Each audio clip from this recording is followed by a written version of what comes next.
is the Applecross Campsite.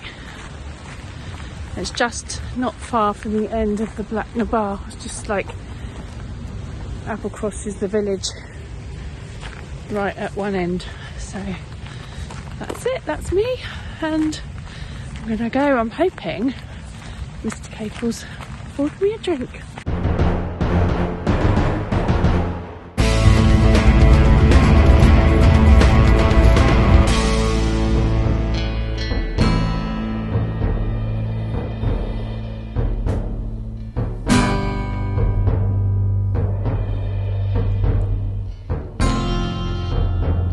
One of the highlights for us, I think, is the Baleach Na Ba, which is a road that starts, and it's just starting here, we're just going up. It starts at Loch Kishorn and goes across the peninsula to Applecross village. It stops at Applecross village. It's the most stunning road that I've ever seen, I think.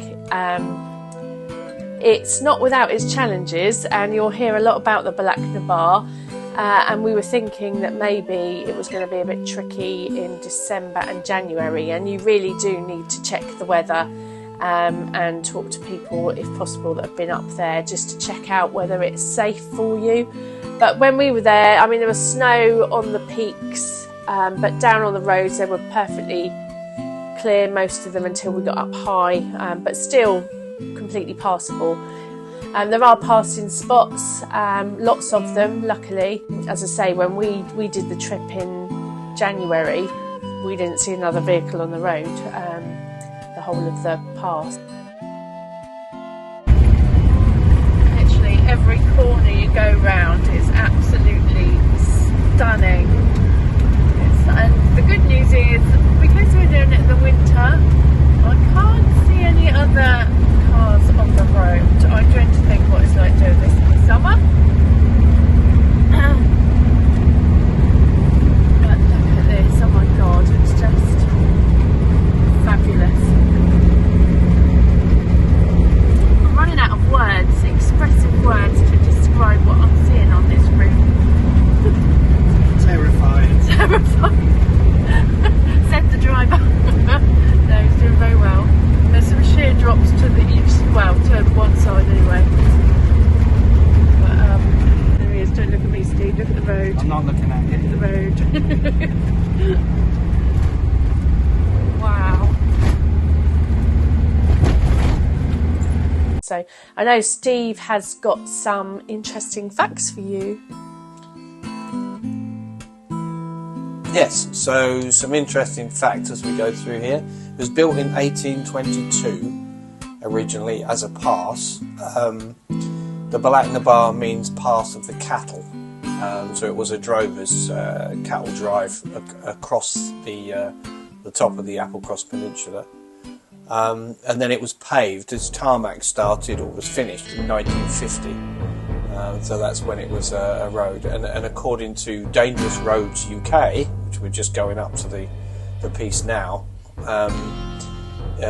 it's one of the longest and toughest stretches of tarmac in the UK, and it also rises by, depends on who you ask, but some say somewhere between 17 and 20% incline to get up to the top. The top being about 2,054 feet, which is 629 metres, and we're just at the top just about now, I guess. Oh my god. Right. Happy. Third hairpin. Mr. Cable. Which way round there is? I think there's 3 on one side and 1 on the other.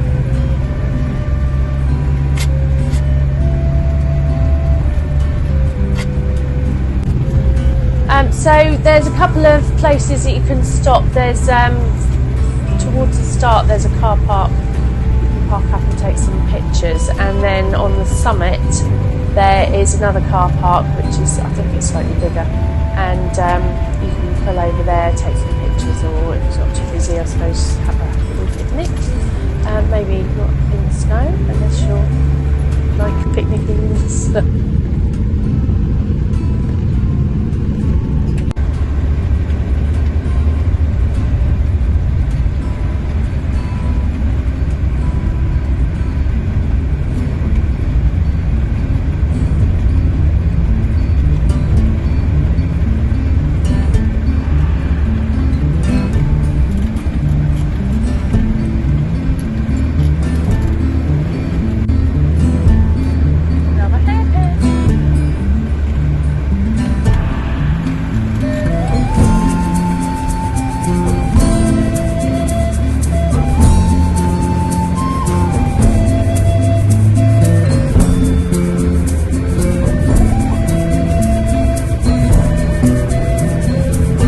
We're heading down now, as you can see, we're going downhill and heading towards the village of Applecross.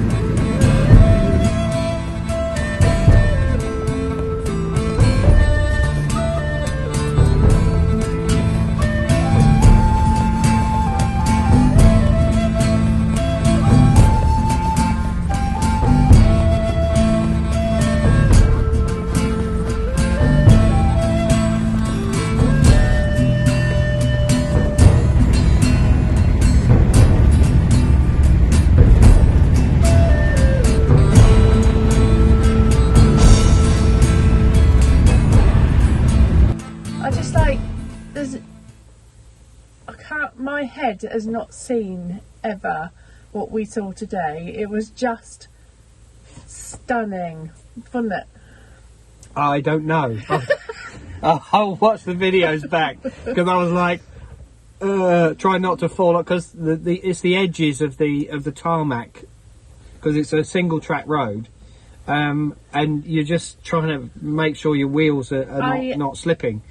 Well, I have no idea how you would do that in the summer, because we've seen some YouTubes with like some big old vans, and they do say don't take anything over 6 metres up there, and we're 7.5.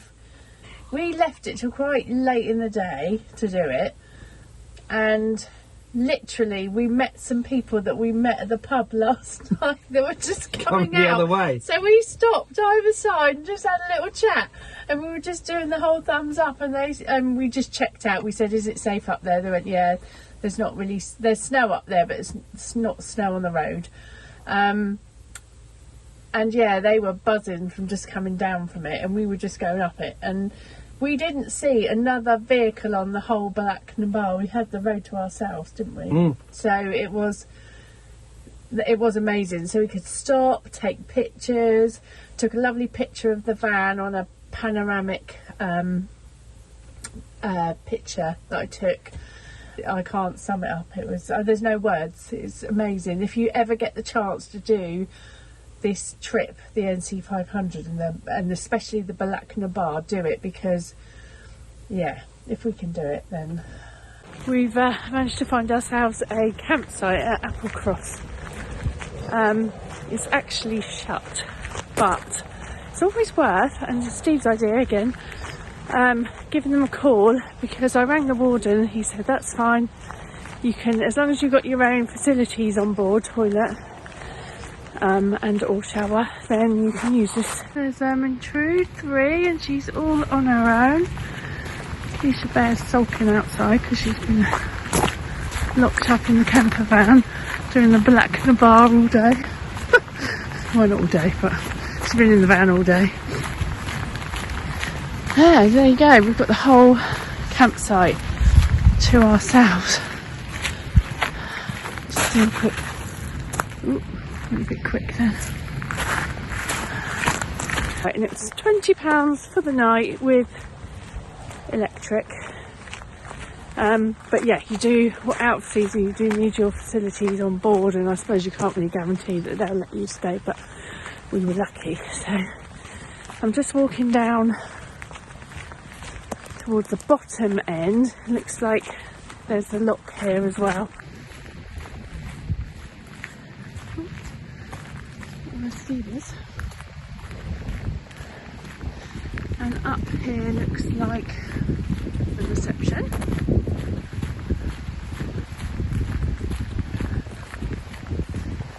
Just have a little nosy.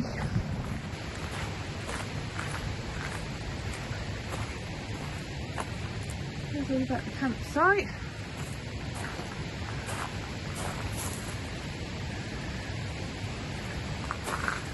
Okay, and that's where the local amenities are. Go out of the main entrance, turn to your left, follow the path down the next river. When you get to the junction, turn left for the junction. Cafe, the coal shed, gift shop, Applecross Inn, inside and out, and the village shop. And we're doing the Applecross Inn. Steve? Steve? Oh, there you are. Yeah. Oh, yes. Which is now fixed. Good. What do you have to do to fix it? Well, we had the problem when we did it compresses and pinches. So it's just the hot tap was pinched together, so I've just kind of repositioned it and taped it to the other one for the moment. Put it back in. Right, okay, so I can't see, seems to be no glass of wine on the table. No, there isn't, because there's tool, and it's not a good idea to work whilst Okay, well, drinking, but that is my next job. Actually, I'll need a wee first. Disappointing.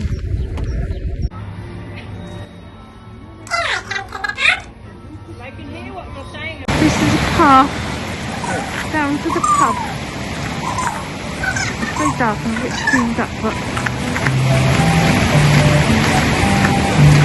apparently it's 12 minutes to the Applecross Inn from the backside. Really don't want to see the whole 12 minutes.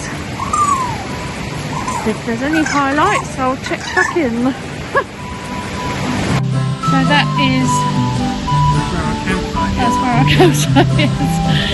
And it's so dark up there, but that's where we walked from.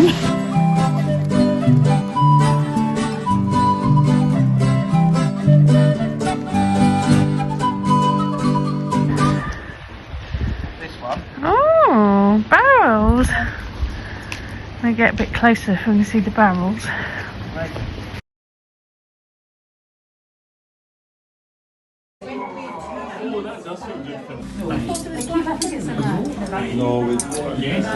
The first impression? Well, I think this is like a nursery introduction to haggis because it doesn't look like haggis, it looks like a bone. Go on then. I'm going in, hold on. First haggis in Scotland.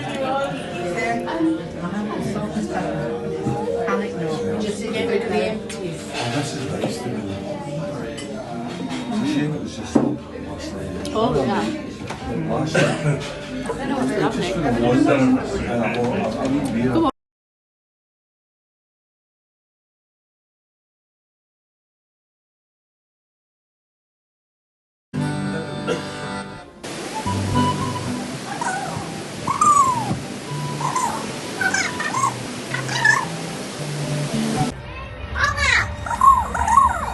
Such a good night.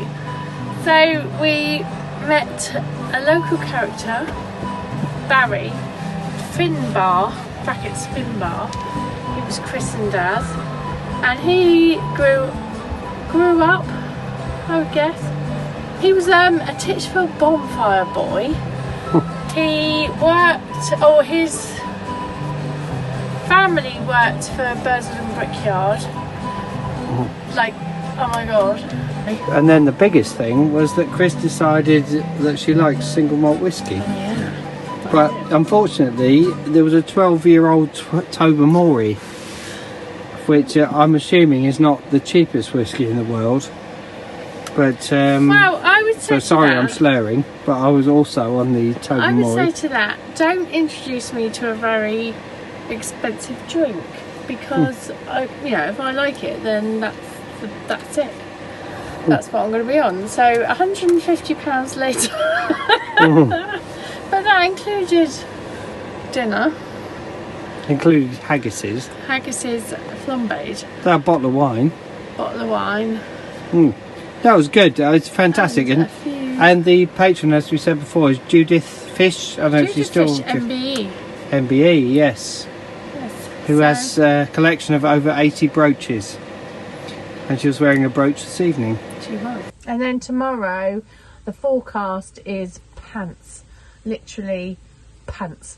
It's like 50 knots of wind. Well, I think it's 50 mile an hour. Yeah, I think it's 50 which is even worse because miles an hour. obviously we're sailors, so that's like 60 knots. We had that the other night, but at least we've done. I think we've done the lion's share of the like really nasty bits of driving. So tomorrow, I think we're heading towards Aileen.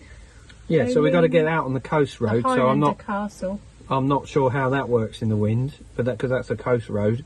Yeah. Well. But then Eileen Donan. So this is where I get my forcing Chris to watch the Highlander movie. Is I can go and strut around. Very movie, but it was good. I enjoyed it, but yeah, it doesn't date well, does it? Because if it's 80s, it's very 80s cut. So it's lots of dramatic chords on a synthesizer and lots of perms. Yeah. And but Queen, obviously Queen music, we love Queen. I've had a go at doing a version of It's a Kind of Magic on the G whistle, so we'll see how that comes out on the movie as well. But yes, so that's it for tonight. Anything to add? Cheers. Yeah. Cheers. Like well done today. Very good. Very good thank driver. Thank you very much. I'll take that one. I did say I would like to do the driving, but Steve's quite happy to do the driving, so I felt a bit selfish. But I know if I did do the driving, I would probably just drive off a cliff because I'll be too busy looking at the scenery. It's called Stuart, and mine.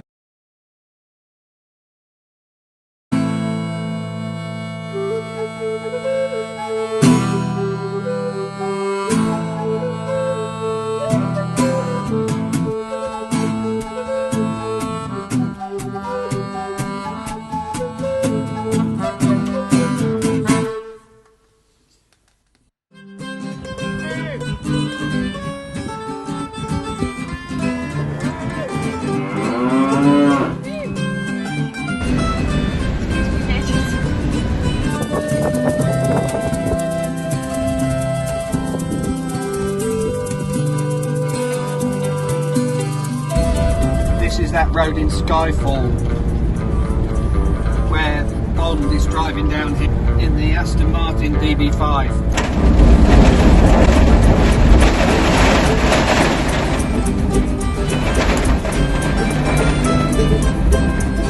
We're here at the Kelpies.